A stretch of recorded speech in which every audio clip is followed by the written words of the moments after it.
Hello everyone, Larcenies is here and welcome back to another character breakdown. We're gonna see if Morigesh lives up to my reaction video and see what she's capable of doing. So we're gonna break down what she's capable of doing, what kind of cards you equip on her. We're gonna see her abilities, and we'll see if she's really part of the Paragon universe or she's just there to be a side note. We'll see if she can put a curse on you. So scrolling to her profile, she can equip growth and corruption cards. Her basic attack is at 2, which is really surprising, and I can explain that later. Her ability power at 8, durability at 4, and mobility at 4 as well. So it looks like, just like I predicted, she's really focused on ability power. She has not that much durability, and actually not that much mobility. But let's just see her abilities, let's see her skins, and let's see what she's really capable of doing. So her skins are actually not that impressive. We got the blue and a little off orange, but the one you have to purchase is actually the one that caught me, the one interesting one. It's the dark heart one. This one looks really cool. She looks like she's covered in someone else's blood, which I'm trying to wonder who that is. And she has a little bit of bone dust in her legs, so that's kind of cool.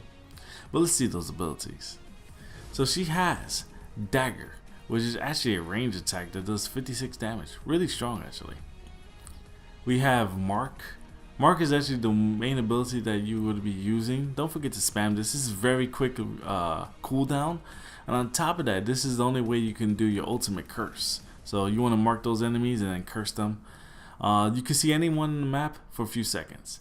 Hive slows down the enemies, does 21 damage over time. As you level it up, it gets stronger, so always keep that in mind. If the enemy is marked, you can actually see them for a few seconds, so that's kind of cool. Swarm actually fills you up with bugs, speeds you up, and you can actually penetrate enemies and minions, doing a decent amount of damage and getting health regeneration for a few seconds. You can only stack up to 5, so always keep that in mind. Curse. Unfortunately, you won't be able to do this unless you have someone marked. So if you have someone marked, you can curse them, doing a crazy amount of damage once you level her up, and it's pretty insane. So it's kind of cool. Let's just see. So what kind of cards you put on Morigesh? Well, obviously you want to put cards that focus on ability powers. But what else? You want to focus on ability penetration, and on top of that you want to focus on either ability armor or basic armor. Either or is fine. I focus mostly on ability armor and then one card on basic armor. But not like I'm putting cards stacked on it. I just have one card that has it as tied to damage, so I just put more damage on it, but it has the ability to soak up some hits. This allows her to take some hits, and this does a ton of damage. She really becomes a true goddess in this game with this build. So this is your dagger combination. She just really flings it up, but you really want to pay attention to the range that she actually has. It's actually pretty significant, pretty good range for a dagger. Now this is Hive. Unfortunately, it's not a big AoE move. It's the same range as Dagger, and once you hit it, it'll splash the floor, and then that's it does damage over time.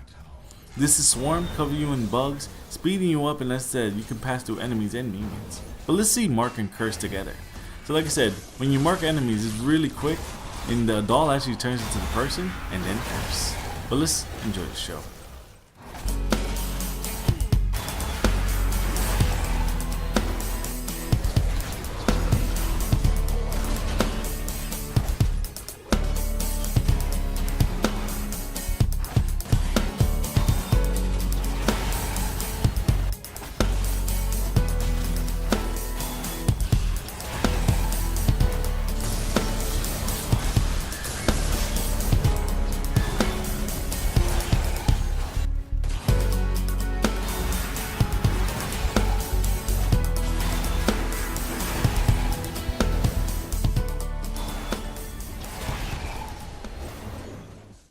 So one word to sum up Morigesh: disrespectful.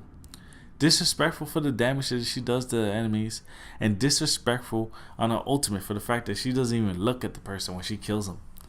But she does a lot of damage. All her moves are very, very good. Hive is good to slow down enemies and do damage over time. Dagger is surprisingly, even though her base attack is at 2, is extremely powerful, and it has a good range. So you want to really make sure you abuse that if you want to use Morigesh. You want to throw those daggers as much as you can and throw hives to slow them down. Swarm is good to catch some health, but just keep in mind that it's not no escape. Even though you can run through enemies, it's not a dash. You literally have to walk to the enemy. So just keep that in mind. You're not going to be dashing. I thought it was a dash. I was standing there like an idiot. But you have to do swarm and then walk towards the enemy. So you can hit 5 enemies and then get a nice little decent health regeneration. But it's not enough. And it's not technically escape. Because enemies will catch you and then you will die. So, like I said, and Mark and Curse are going to be your best friends. Like peanut butter and jelly. You really can't go one without the other. But Mark can still kill enemies. It does a lot of damage. You just can't do Curse without Mark. So always keep that in mind. Now, in the beginning of the game, when she started with Morigesh, she's going to be very weak. Her health is very low, and she won't have no armor. So you have to be very, very careful where you're going. Positioning is key with her. So you want to make sure you're not going to get flanked, and you make sure you just focus on minions and get experience. So that way you can get the damage you're just supposed to. By the time you get like 2 or 3 cards, people are going to run from you. Trust me when I say this. So like I said, make sure you always use Mark. Even if you don't want to do Curse, make sure you do Mark because it does damage. Unlike Backlash for Ying, it does damage. So you can't see that there's a reason to use it aside from just marking enemies for Curse. You can just do it just to hurt people. Hive is going to slow them down, so you can slow them down first and then do Mark. Or you could just kill them in general with just a Mark Curse combination. You saw the video. Now, I do recommend cards on energy damage. If you want, you could do Strike. She will do a decent amount of strike damage, so you can do the Strike if you want. But like I said, her ability power is where she's at. A little bit of ability penetration. And like I said, you want to focus on cards that give her armor on top of that damage. So that way you can just put damage on top of her, but then have like a little armor on top. So that way she can just take a few hits. Nothing too crazy, but a decent amount. But this has been Morigesh. She definitely earned the 8 that I gave her. She's very, very strong. So I hope you guys enjoyed what you see. If you did, hit the like button. Subscribe to see more character breakdowns. Share this with friends because keep in mind, Paragon is free to play. Morigesh is free to play. Share this with friends. Comment below. Let me know what you guys think of Morigesh. And until then, guys, I'll see you next time.